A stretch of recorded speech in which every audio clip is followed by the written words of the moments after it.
Here's the truth nobody tells you about disciplining kids. Punishment doesn't teach anything.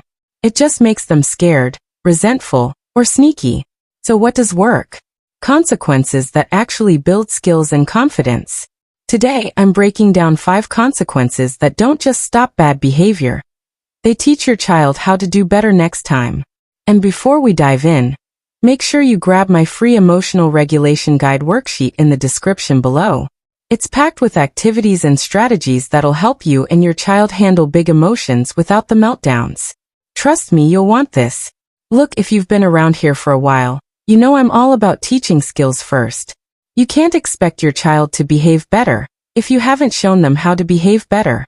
But once you've done that teaching, once they know what respectful communication looks like, or how to manage frustration, or how to follow through on responsibilities, then it's time for consequences that reinforce those lessons.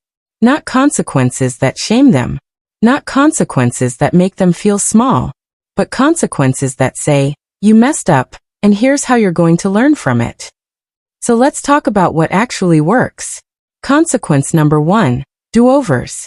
This is one of my favorites because it's so simple. If your child messes up, have them redo it the right way, immediately. Here's an example. Your child yells at you. You're so mean. Because they're upset about something. Now instead of snapping back or launching into a lecture, you stay calm and say, let's pause for a second. Can you try that again? This time with calm words to tell me how you feel. You're not punishing the mistake. You're giving them a chance to practice the right way to express frustration. And here's why this works so well. It reinforces the skill in the moment. They don't just hear what they did wrong. They immediately practice doing it right. That repetition? That's what builds the habit. Plus, it takes the shame out of the equation. You're not saying you're bad. You're saying, let's try again. Do-overs are especially powerful for communication, manners, tone of voice, and physical actions like slamming doors or throwing things. Anytime your child can literally redo the behavior, this is your go-to. Number 2, natural consequences. Sometimes the best teacher is real life, as long as it's safe. Here's what I mean. Your child forgets their homework at home. Instead of panicking, rushing it to school, or giving them a long lecture about responsibility, you let the natural consequence play out. They have to explain it to their teacher. Now, are they going to feel uncomfortable? Yes. Might they be embarrassed? Probably. But that discomfort is actually the lesson.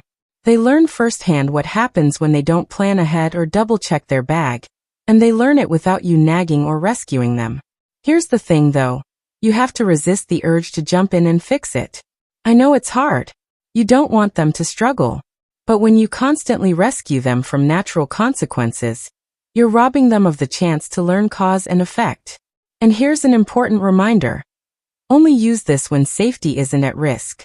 Natural consequences work for things like not finishing dinner and feeling hungry later, or leaving a toy outside and finding it dirty. They don't work for things like running into traffic or playing with something dangerous. Common sense, right? When you step back and let life teach the lesson, your child learns accountability, not because you lectured them, but because they experienced it. Number 3, loss of privilege. Now this one only works when the consequence is directly connected to the behavior. Let me explain. If your child ignores a rule, you take away a related privilege for a short time. For example, since you didn't turn off the TV when I asked, there's no TV tomorrow. See how that's connected? The privilege they lost is directly tied to the behavior that broke the rule. But here's what doesn't work. Taking away something random. Like, you didn't clean your room, so no dessert tonight. That feels arbitrary and unfair. And when consequences feel unfair, kids just get resentful. They stop listening. They stop learning. When consequences are fair and connected, kids learn that their choice led to the outcome, and they can make a better choice next time. Now here's a twist that makes this even more powerful. You can also delay a privilege until your child uses the skill you've been teaching.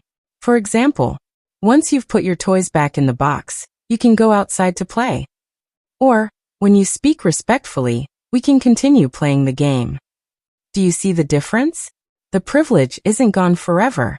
Your child learns they can earn it back, by showing the behavior or skill you're teaching. It turns the consequence into motivation rather than pure punishment. And that's when real change happens. Number 4, make amends.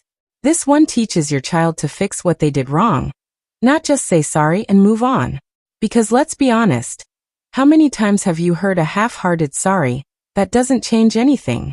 Instead, if your child hurts someone's feelings, breaks something, or makes a mess, have them help clean it up or apologize in a meaningful way. Then ask them, what do you think you can do to make this right? Maybe they draw a picture for the sibling they hurt. Maybe they help fix what they broke. Maybe they write a note or offer to share a toy. This builds responsibility. It shows them that mistakes happen, but we don't just walk away. We repair. We make things right.